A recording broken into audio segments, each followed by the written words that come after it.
اسرائیلی وزیراعظم نیتن یاہو نے غزہ میں جنگ بندی کے امکان کو مسترد کر دیا۔ غیر ملکی میڈیا رپورٹس کے مطابق اسرائیلی وزیراعظم نے ایک بیان میں کہا کہ اسرائیل 7 اکتوبر کے حملوں کے بعد حماس سے دشمنی ختم کرنے پر اتفاق نہیں کرے گا۔ سیز فائر کا مطلب ہے اسرائیل حماس دہشت گردی کے آگے ہتھیار ڈال دے۔ یہ جنگ کا وقت ہے، یہ جنگ ہمارے مشترکہ مستقبل کے لیے ہے۔ اسرائیلی وزیراعظم نے کہا کہ آج ہمیں تہذیب اور بربریت کی قوتوں کے بیچ لکیر بنانی ہے۔ اسرائیل نے یہ جنگ شروع نہیں کی، حماس اس برائی کے ٹولے کا حصہ ہے۔ واضح رہے کہ 7 اکتوبر سے جاری حملوں میں شہید فلسطینیوں کی تعداد 8,400 ہوگی، جبکہ 23,000 سے زائد زخمی ہوئے ہیں۔ شہداء میں سے 73% بچے، خواتین اور عمر رسیدہ افراد ہیں۔ اسرائیل کا حماس نیول فورس کے سربراہ سمیت 4 سینئر کمانڈرز کو شہید کرنے کا دعویٰ۔ اسپانی وزیر کا نیتن یاہو کے خلاف عالمی عدالت میں جنگی جرائم کا مقدمہ چلانے کا مطالبہ۔ لاہور کی مقامی عدالت نے سابق وزیر اعلیٰ پرویز الہی کو پنجاب اسمبلی میں بھرتیوں کے مقدمے میں 14 روزہ جوڈیشل ریمانڈ پر جیل بھیج دیا۔ اینٹی کرپشن نے 2 روزہ جسمانی ریمانڈ مکمل ہونے کے بعد پرویز الہی کو ڈیوٹی مجسٹریٹ عامر رضا کی عدالت میں پیش کیا، جہاں اینٹی کرپشن کے وکیل نے ان کے مزید 10 روزہ جسمانی ریمانڈ کی استدعا کرتے ہوئے کہا کہ پرویز الہی کا موبائل فون ابھی تک نہیں ملا، موبائل فون ریکور کر کے اس کا فرانسک کروانا ہے۔ عدالت میں پرویز الہی کے وکیل نے کہا کہ پرویز الہی کو سیاسی انتقام کا نشانہ بنایا جا رہا ہے، جس پر عدالت انہیں جوڈیشل ریمانڈ پر جیل بھیجنے کا حکم دے۔ عدالت نے کارروائی مکمل کرتے ہوئے پرویز الہی کو 14 روزہ جوڈیشل ریمانڈ پر جیل بھیج دیا۔ دوسری جانب میڈیا سے غیر رسمی گفتگو میں پرویز الہی کا کہنا تھا کہ نگران صوبائی حکومت کس حیثیت میں بجٹ منظور کر سکتی ہے؟ کیا چیف الیکشن کمشنر نے اس بجٹ منظور کرنے سے نہیں روکا؟ وفاقی تحقیقاتی ادارے FIA نے سائفر کیس میں مزید 5 گواہوں کو عدالت میں پیش کر دیا۔ راولپنڈی کی عدالت جیل میں سائفر سے متعلق کیس کی سماعت خصوصی عدالت کے جج ابو الحسنات ذوالقرنین نے کی،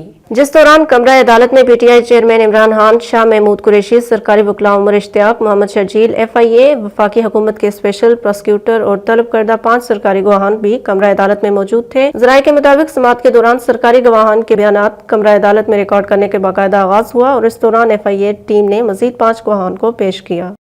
غیر قانونی مقیم افراد اپنے ملک جائیں گے اور ویزا لے کر ہی آ سکتے ہیں۔ نگراں وزیر اعظم انوار الحق کاکڑ نے کہا کہ رجسٹرڈ افغان مہاجرین کو واپس نہیں بھیج رہے، تاہم غیر قانونی طور پر رہنے والے اپنے ملک جائیں، ویزا لیں، پھر پاکستان آ سکتے ہیں۔ لاہور میں میڈیا سے گفتگو کرتے ہوئے نگران وزیر اعظم نے کہا کہ ہم نے غیر قانونی طور پر مقیم لوگوں کو پہلے وقت دے دیا، ان کے کاروبار یا دیگر طریقوں سے ان کو پریشان نہیں کیا، ہم نے ان پر مکمل طور پر پابندی نہیں لگائی، یہ اپنے ملک جائیں، ویزا لیں، پھر آ سکتے ہیں۔ انہوں نے کہا کہ رجسٹرڈ افغان مہاجرین کو واپس نہیں بھیج رہے، غیر قانونی مقیم افراد کو واپس جانے کے لیے وقت دیا ہے۔ دنیا کا کوئی ملک غیر قانونی افراد کو اپنے ملک میں رہنے کی اجازت نہیں دیتا، کسی بھی ملک کا شہری ویزا لے کر پاکستان آ سکتا ہے۔ اب خبر شامل کرتے ہیں اسلام آباد سے۔ آزاد جموں کشمیر کے وزیر اعظم چودھری انوار الحق نے کہا ہے کہ بھارت کے انسانیت سوز مظالم کے باوجود مقبوضہ کشمیر کے بہادر کشمیریوں کا حوصلہ بلند ہے۔ بھارتی فوج کشمیریوں کے انسانی حقوق کو اپنے بوٹوں تلے رون رہی ہے۔ انسانی حقوق کے عالمی ادارے مقبوضہ کشمیر میں بھارتی فوج کی جانب سے نہتے شہریوں پر مظالم کا نوٹس لیں، مسئلہ کشمیر حل کرنے کے لیے ایسا ٹھوس قیام عمل رتب کیا جائے جس کے ذریعے یہ آواز ہو کر بھارت کو سیاسی اور سفارتی محاذوں پر پسپا کر دیا جائے۔ بھارت کا وزیر اعظم خود مسئلہ کشمیر کو اقوام متحدہ میں لے کر گیا، اب بھارت خود اپنے وعدوں سے مسلسل مکر رہا ہے۔ بھارتی فوج کی جانب سے انسانی حقوق کی مسلسل خلاف ورزیاں، کشمیریوں کا سیاسی اور معاشی استحصال ایسے جرائم ہیں جن پر عالمی برادری کو توجہ دے کر بھارت پر دباؤ بڑھانا چاہیے۔